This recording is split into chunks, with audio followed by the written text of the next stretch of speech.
This is a city of 250,000 people. It has a university, a football stadium, shopping centres, dual carriageways, whole housing estates, and almost all of it sits below the level of the sea.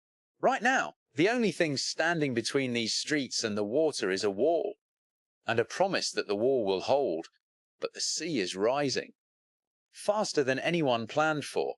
And the truth that no one wants to say out loud is that this city, and several others just like it, may not survive the century. The people who live here go to work. They walk the dog. They have no idea they're living on borrowed time. These are the British cities the sea is coming for. And we're going to start with the one that's already lost the fight it hasn't finished having, Kingston upon Hull. On the map, it looks like any other northern city, a working port on the mouth of a great river, the Humber, where the water runs brown and wide out into the North Sea.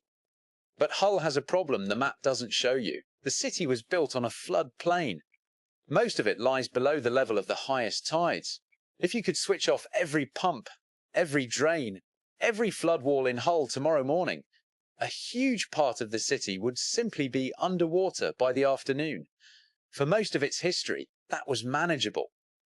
The sea stayed roughly where it was meant to. The defences did their job.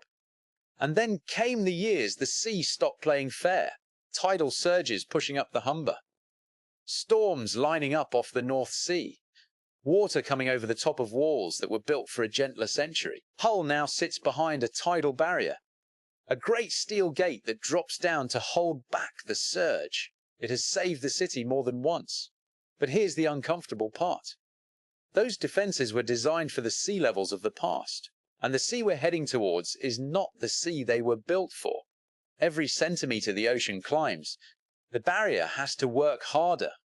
Every storm gets a little more dangerous. And the engineers who watch these numbers will tell you, quietly, that there is a point, decades from now, but not as far off as you'd like, where holding the line stops being a question of walls and starts being a question of money the country may not be willing to spend. Hull is not falling into the sea like the villages on the cliffs. Hull is something stranger. It's a city waiting, year after year, for the sea to rise to meet it. Down on the Norfolk coast, Great Yarmouth tells the same story in a different accent. For generations, this was one of England's great seaside towns. The piers, the promenade, the summer crowds. But Yarmouth has always lived in a delicate balance with the water. The seas in front, the rivers and marshes behind, and the town itself sitting low, flat and exposed on a spit of land the North Sea has been chewing at for centuries. In the great floods of the last century, the water came through here and it killed. Whole streets went under. People drowned in their own homes, in the dark, with no warning. They built the defences up after that, bigger walls, better warnings, and for decades it worked. But Yarmouth's problem is the same as Hull's, only sharper. It is low, it is flat, and it is being attacked from two sides. The sea rising in front of it, and the rivers backing up behind it every time there's a surge. Squeeze a town between two bodies of rising water, and eventually you run out of places to put the water that's meant to protect you. The projections for this stretch of coast are not gentle. Push the sea up by the amounts the scientists expect, and large parts of the Norfolk Broads, the marshes, the rivers, the towns tucked in among them, start to look, on the map, like they belong to the sea again. The holidaymakers still come. The lights still turn on along the front every summer, but the ground they're standing on is quietly losing its argument with the water. Now, this one is different. Because Portsmouth doesn't just sit near the sea. Portsmouth is an island. It's the only island city in the United Kingdom. A dense, crowded grid of terraced streets packed onto a low, flat piece of land called Portsease Island, with the sea wrapped almost completely around it. Hundreds of thousands of people live here, shoulder to shoulder, at one of the highest population densities anywhere in the country. And most of that island sits barely above the tide. Think about what that means. On the villages falling into the sea, when the cliff goes, a few homes go with it. It's a tragedy for the families, but it's a handful of houses On Portsea Island, there is nowhere for the water to be stopped before it reaches people. There's no spare land, no margin. The city is the coastline. Raise the sea, and you're not threatening a field or a car park. You're threatening tens of thousands of homes at once. With the sea on every side and only one way inland, the city knows this. There are serious, expensive plans to ring the island in ever higher defences. Walls, barriers, raised ground. But defending an entire island city forever against a sea that never stops rising is a bill that only gets bigger. And every pound spent holding the water back here is a pound that can't hold it back somewhere else. Portsmouth is a test case for a question Britain is going to have to answer again and again this century. When you can't save everywhere, how do you choose? If you want to see what below sea level really looks like, come to the Fens. This is the flattest land in Britain. Vast, open, farmland, some of the richest soil in the country, stretching out under an enormous sky. And a huge amount of it lies beneath the level of the sea. It didn't used to be land at all. Centuries ago, this was marsh and water. It was only turned into farmland by draining it, digging channels, building banks, and pumping the water out day and night ever since. Stop the pumps, and the Fens don't flood in some distant future. The Fens flood now, and there are towns out here. King's Lynn on the edge of the Wash, that huge hungry bite the sea takes out of the east coast of England. Boston in Lincolnshire with its famous church tower they call the Stump, visible for miles across the flat. Boston has already tasted it. When a big enough surge comes up the Wash, the water has come over the defences and into the town, into shops, into homes, into the streets around that ancient church. Here's the frightening part.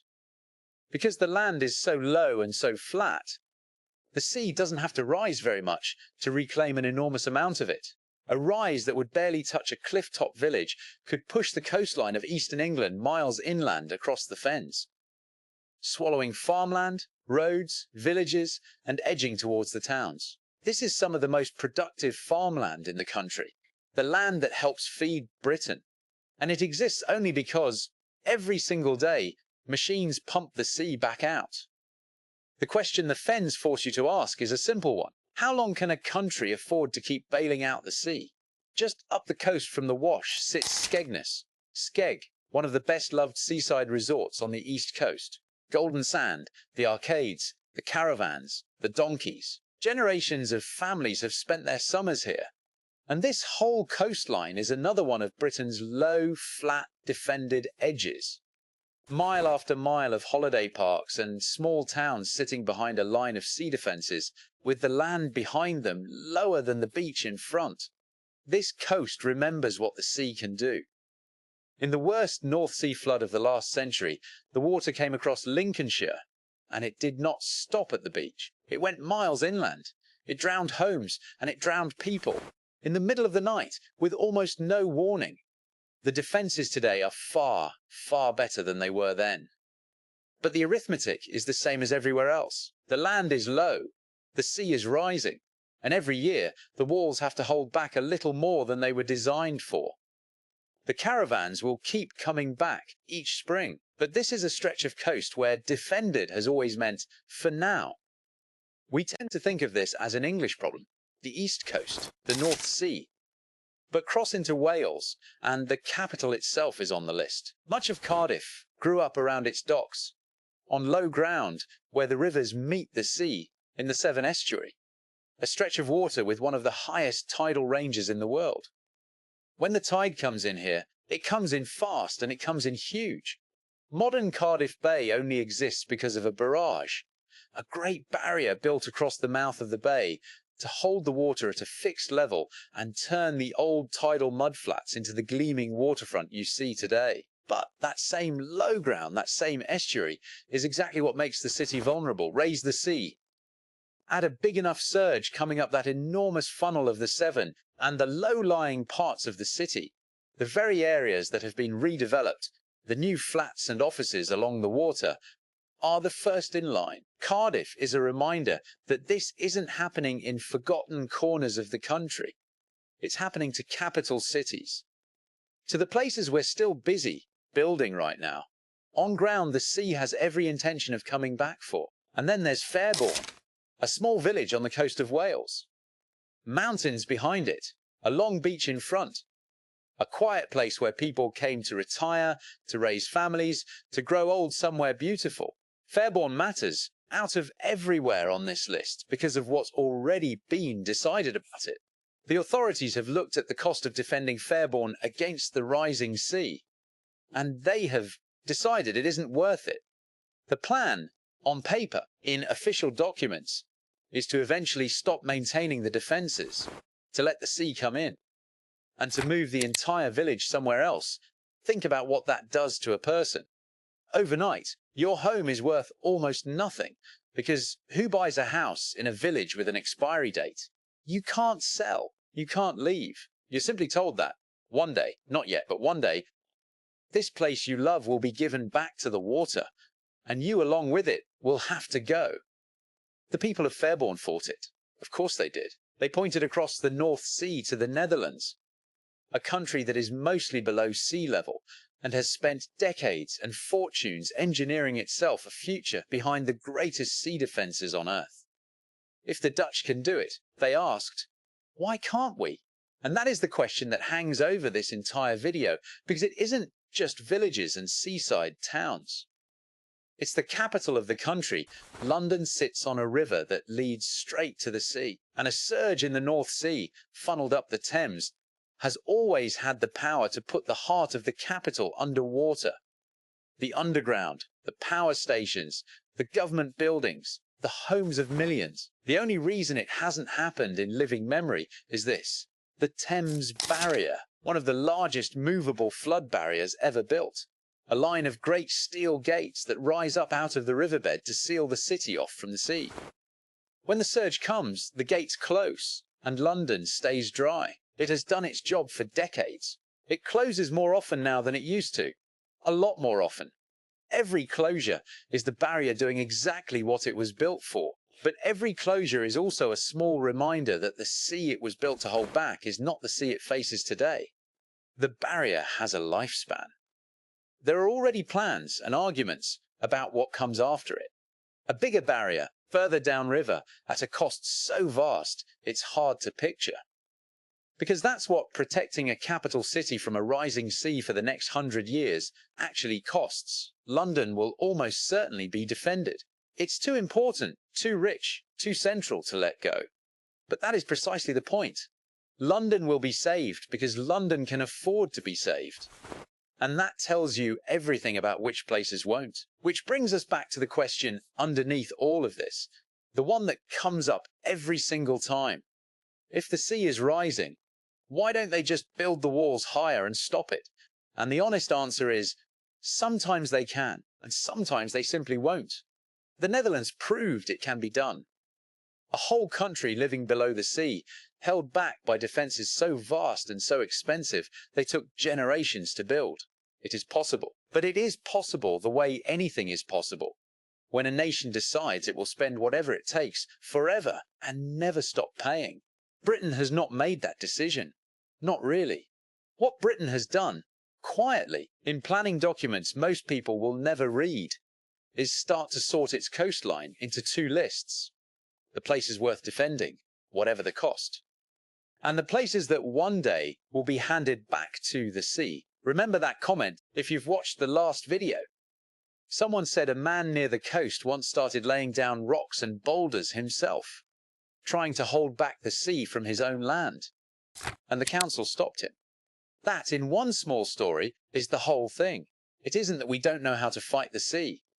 It's that fighting the sea, everywhere at once, forever, is a bill no country has agreed to pay. So the sea keeps rising. The walls get a little higher in the places that matter most.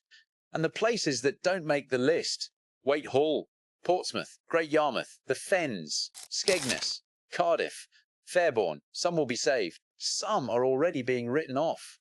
And the strangest part is how ordinary it all looks right now. The dog walkers, the arcades, the curtains in the windows, in cities that the map, 50 years from now, may not show at all. The water isn't coming in a single great wave. It's coming slowly, quietly, a centimetre at a time. And that's exactly why so few people are looking. If you want to see the towns where it isn't a projection, where the sea is taking homes right now, this year, that video's on the screen, and I think you'll want to see it. I'll see you in the next one.